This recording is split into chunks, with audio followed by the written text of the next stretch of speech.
Hello বন্ধুরা, কেমন আছো? আশা করি ভালোই আছো প্রত্যেকে।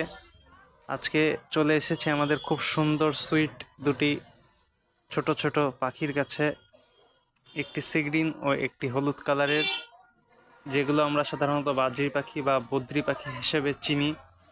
আপনারা একটু খেয়াল করে দেখুন, আমি আমার আঙুল দিয়ে দোলনায় দোলাচ্ছি এবং হলুদ পাখিটি কত সুন্দর করে দোল খাচ্ছে।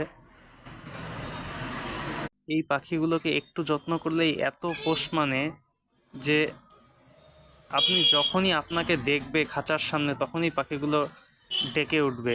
আপনি যতই টেনশনে থাকুন না কেন, পাখি দুটোকে যখন আপনার সামনে দেখবেন আপনার মন খুশিতে ভরে উঠবে। এবং এই পাখিগুলো বাচ্চাদের খুবই ভালো। বাচ্চারা এই পাখিগুলোর সাথে বিকালে এবং সকালে ফাঁকা টাইমে টাইম পাস করার জন্য খুবই ভালো, এবং বাচ্চারা খুব এনজয় করে পাখিগুলোর সাথে। এবং পাখিগুলোকে পোষার জন্য সেরকম কোনো খরচাও নেই। সামান্য 100 টাকা খাবার কিনলে পাখিগুলো প্রায় 2 মাস চলে যায়।